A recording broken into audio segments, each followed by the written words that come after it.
জয় নিতাই, জয় গৌর। এবার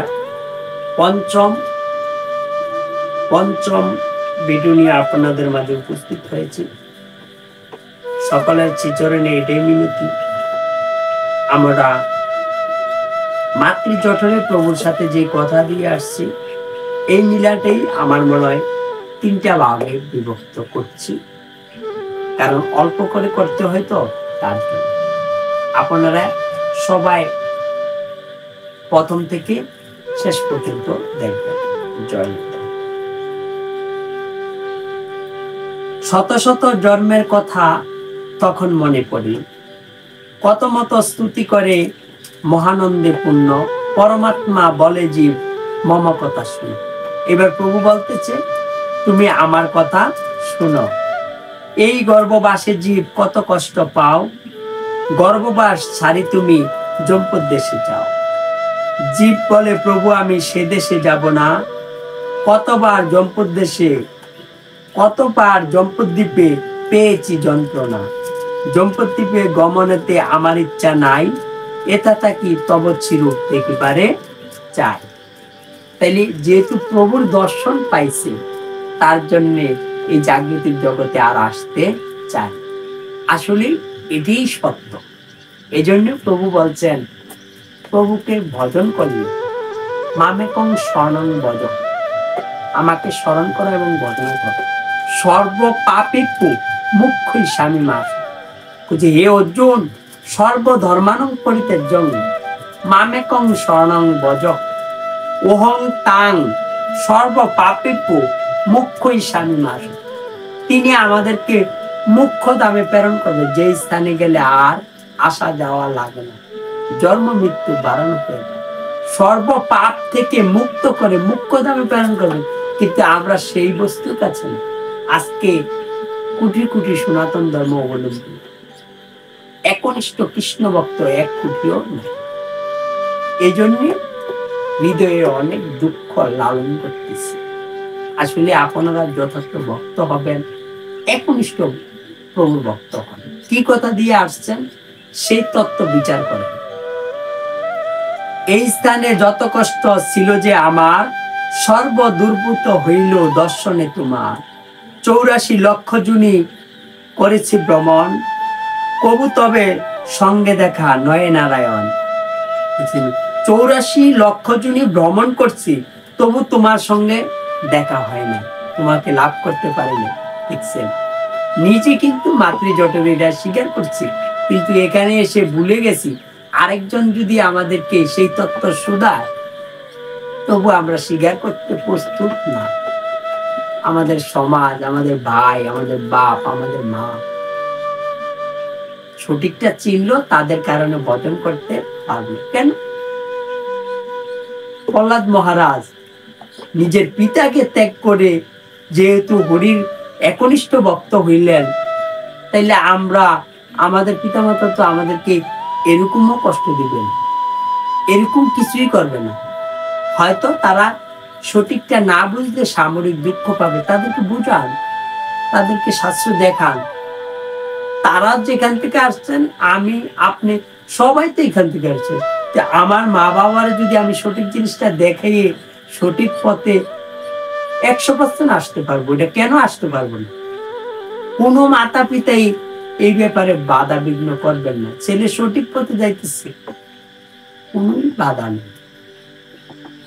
উত্তম মাতা পিতা হইলে ছেলে সন্তানকে আরো প্রভুর পথে যাও বাবা, করো, তোমার যেখান থেকে মন চায় তুমি সেখানে সদ্গুরু পেলে তাহার থেকে কি পাবা, তাতে কোনো আপত্তি। শুধু আমাদেরকে একটু খেয়াল রেখে, তো যে আমার প্রভুর ভক্ত হয়ে কি সে কি মা বাবাকে অবজ্ঞা করে না? কখনোই সম্ভব না। যে মানুষ হইতে পারছে এবং ভক্ত হইতে পারছে, সে কখনো মা বাবাকে অবহেলা করে না। আপনাদের চেতনের এইটাই মিলতে, এই জাগতিক জগতে অনেক বউ আছেন এবং অনেক মায়ের সন্তান আছেন, মা বাবাকে অবজ্ঞা করে, মা বাবাকে অবহেলা করে, এটা কখনো করবেন না।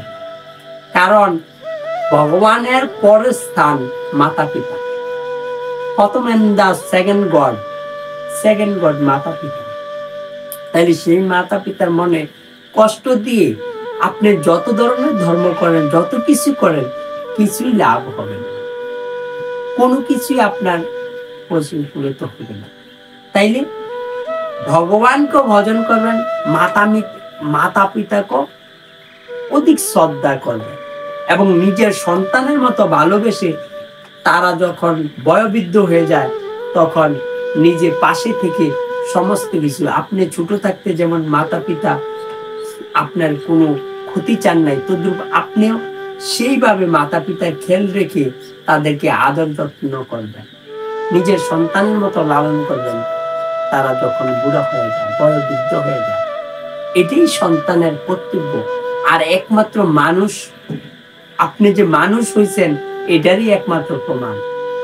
আর যারা অমানুষ তারাই মাতা পিতাকে কষ্ট দেয়, পাড়া প্রতিবেশীকে কষ্ট দেয়, অনেকের তাদের দ্বারায় অনেকেরই ক্ষতি হয়, কিন্তু যথার্থ মানুষ হইলে কারো ক্ষতি হয় না। তো বহু কষ্টে বহু জন্মে পেয়েছি তোমায়, তোমাকে ছাড়িয়া যেতে মন নাহি চায়। জম্পদ্বীপে গেলে প্রভু তোমায় না পাইব, সংসার জ্বালায় সদা জ্বালিয়া মরিব। এই মায়াময় জম্পদ্বীপে গেলে তোমায় না পাইব, সংসার জ্বালায় আমি জ্বলিয়া মরিব। জম্পদ্বীপে লোক সব মায়াবাদী হয়, মায়ার পাশে আবদ্ধ আমি হইব নিশ্চয়। দেখছেন নি? মাতৃজঠরে তো ঠিকই প্রভুকে বলছি যে এই জাগতিক জগতে আসলে তোমাকে ভুলে যাব, কিন্তু এখন যদি কাউকে জানানো হয় তবু সে মনে করে যে না, আমি এরকম কোনো কথা প্রভুর সাথে দেই নাই, এখন ভজন করতে চায় না। মায়ায় মোহিত হয়ে তোমাকে বলিব, মায়াবাদী লোক সঙ্গে মায়াতে মজিব। অনিত্য আচারে আমি অন্যায় যে শিখিব, তুমি হেন নিত্য বস্তু তাহা পাশরিব। তাইলে প্রভু যে একমাত্র ভজন বস্তু, তাকে যে একমাত্র ভজন করতে হবে, তাকে যে একমাত্র পূজন করতে হবে, তা কি আমরা ভুলে গেছি? কিন্তু সেখানে দেখছেন কি বলছে, তুমি হেন নিত্য বস্তু তাহা পাশরিব। একমাত্র নিত্য বস্তু ভগবানের ভজন। আর এই জাগতিক জগতে কর্ম করতে হবে, খাওয়ান বাঁচনের জন্য কর্ম এবং ধর্ম দুটোই পাশাপাশি। ধর্মটা হচ্ছে অবশ্য কর্তব্য আর কর্মটা হচ্ছে কর্তব্য কর্ম। কর্তব্য হইল খাওয়ান বাঁচনের জন্য আপনার কর্ম করতে হবে, আর অবশ্য কর্তব্য হইল প্রভুর কর্মটা, যাহা না করলে জীবের আত্মমুক্তি হবে না, এই জাগতিক জগতে ভালো লাগবে। যারা আমার প্রভুর জন্য পাগল হয়েছে তারাই অনেক সুখী। তারা যদি গরিব হয়, তারা যদি দিন এনে দিন খায়, কিন্তু মনে তাদের পরম শান্তি, পরম আনন্দ। কারণ আমার প্রভুকে যারা ভজন করে, ছিদর ব্রহ্মচারী, শত ছিদ্র বসন করতেন, প্রভুর নাম ছাড়তেন না, সেজন্য তিনি মহামত্ত এবং মহা খুশি।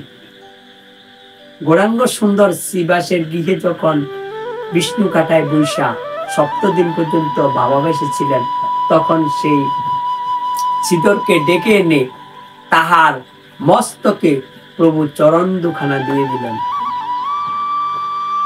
তাইলে এর চেয়ে উত্তম গতি কি আর কিছু আছে? তাইলে আমরা কিসের জন্য, কিসের লালসায় প্রভুকে বাদ দিয়ে আনকর্ম করব? প্রভুকে কি চিনার সময় হয়ে গেল? প্রভু আমাদেরকে ষোলকলা পূর্ণ করে এই জাগতিক জগতে পাঠাইছেন, একমাত্র তাকে ভজন করব, পূজন করব, তাকে চিনতে হবে। চিনাটাই হচ্ছে সবচেয়ে ব্যাপার। কারণ প্রভু বলছেন গীতাতে, হে অর্জুন, মময় দিব্য জন্ম কর্মাচ যুবেতি তত্ত্ব দেহি পুনর্জন্মী নৈমামিতি স্বর্জন। যে জানে আমি নতুন জন্ম নিয়ে কি কর্ম করি, জীবের মাঝে কি কর্ম নিয়ে বেড়াইতেছি, যে সেটা জানে, তার দেহটা স্বর্ণের মতো, তার আর এই বেড়ানো আসতে হয়। আর যে আমাকে জানে না, তত্ত্বত তৃষ্ণা, আমাকে পায় না, তার বারংবার জন্মগ্রহণ করিতেছে। আবার চৈতন্য গ্রন্থের পঞ্চবিংশ অধ্যায় শেষে অর্থের মধ্যে আপনারা দেখবেন, ভাবার্থের মধ্যে লিখছে, যারা এই যুগে, যেই যুগে হোক, দাপর যুগে হোক, ত্রেতা যুগে হোক, যেই যুগে যুগীকে চিনতে পারে না, জানতে পারে না, ভজন করে না, সেই সেই জীবগণকে আমি পরপর জন্মে সিগাল, কুকুর, মেষ্য আদি রূপে জন্মগ্রহণ দিয়ে। তাইলে আমাদের জন্মটা কি হয়? প্রভুকে চিন্না জান্না ভজন না করলে আমাদের জন্মটা অধোগতিতে যায়। কিন্তু এখানে যে জন্ম বৃত্তান্তের মধ্যে যে সুন্দর কথা বলছে, অনিত্য আচারে আমি অন্যায় যে শিখিব, তুমি হেন নিত্য বস্তু তাহা পাশুরিব।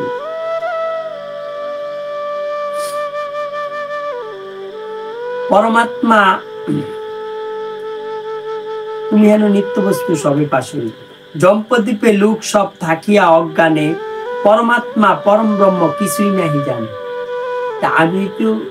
আমি নিজেই তো বলে আসছি, কিন্তু এখানে এসে মনে একই এই রূপ নিদারুণ তুমি করিও না মুড়ে, এমন দেশেতে আমি যাব কি প্রকারে, তাদেরকে আমি অজ্ঞানী বলি কি কারণ, সেই কথা করি এখন সাক্ষাৎ নিবারণ।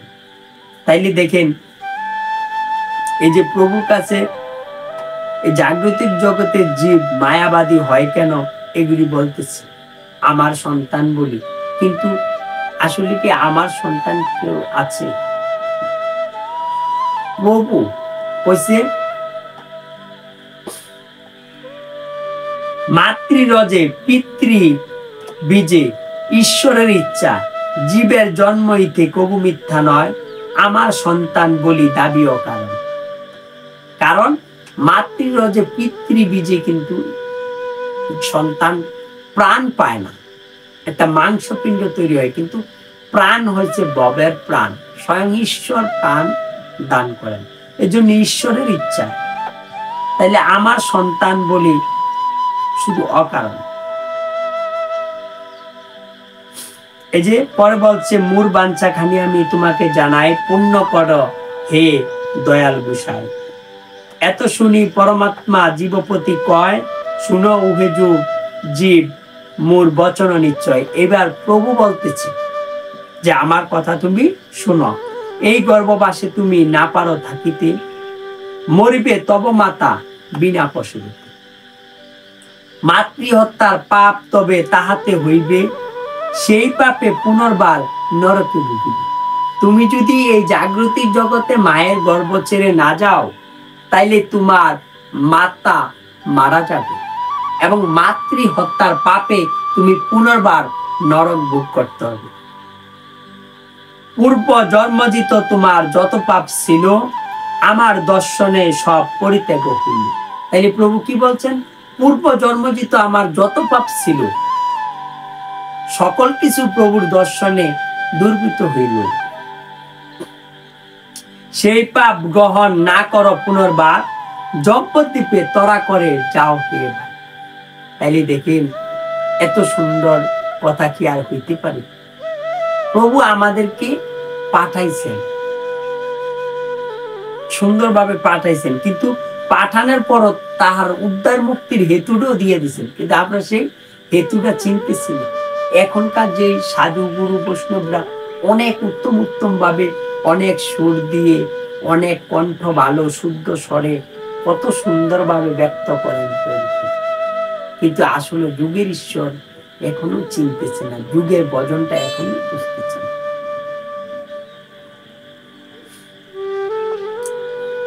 জম্পদ্বীপে তরা করে যাও হে এবার, জীব কহে জম্পদ্বীপে তোমায় না পাইব, সে দেশে পাপ রাশি কিসেতে নাসিব। দেখেন, প্রভুর কাছে আমরা বলছি না প্রভু জম্পদ্বীপে গেলে তো তোমায় পাইব না, তাইলে সে দেশের পাপ রাশি আমি কিসেতে নাসিব।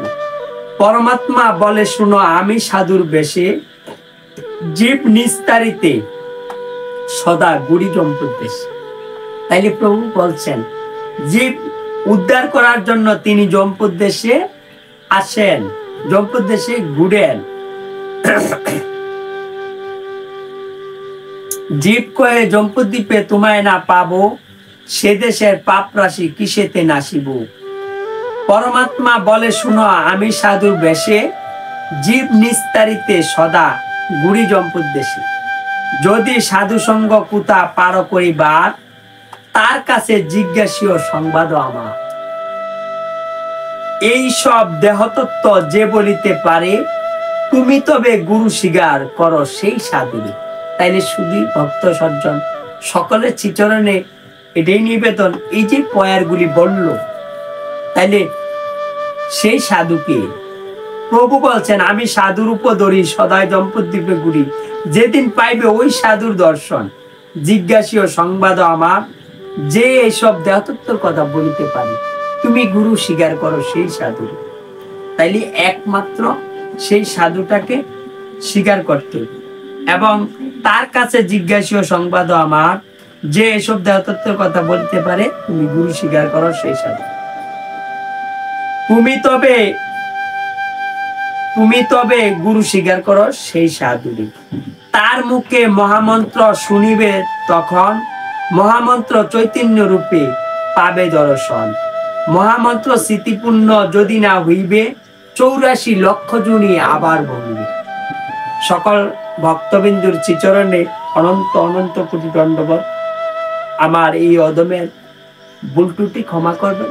শুধু আপনারা শাস্ত্র দৃষ্টান্ত দেখে সুন্দরভাবে শাস্ত্র আলোচনা করে ব্যক্ত করে এবং প্রভুর কাছে যে কথা দিয়ে আসছেন, প্রভু বলছেন আমি সাধুর উপদরি সদাই জম্পুদ্বীপে ঘুরি, যেদিন পাইবে ওই সাধু দর্শন, জিজ্ঞাসীয় সংবাদ আমার। যে তোমার আমার দেহতত্ত্বের কথা বলিতে পারে, তুমি গুরু স্বীকার করো সেই সাধু। তাহলে কি এই জাগতিক জগতের আর কোন সাধু নেই যিনি আত্মতত্ত্বের কথা বলতে পারেন না? আরেকটা সাধুকে তার চরণ আশ্রিত হইল, সেটা কি? চৈতন্য। চৈতন্যের দাস মুই, চৈতন্যের দাস, চৈতন্যের দাস মুই তার দাসেরও দাস। যদি কোনো চৈতন্য ভক্ত পাওয়া যায়, তাহলে তার থেকে যদি কৃপা নেওয়া হয়, তাহলে তারও আত্মমুক্তি হইবে। এই জন্য আপনারা যথার্থ বৈষ্ণব হন, যথার্থ ভক্ত হন, ভক্ত হয়ে প্রভুর কৃপা লাভ করেন। জয় নিতাই, জয় গৌর, জয় গৌর।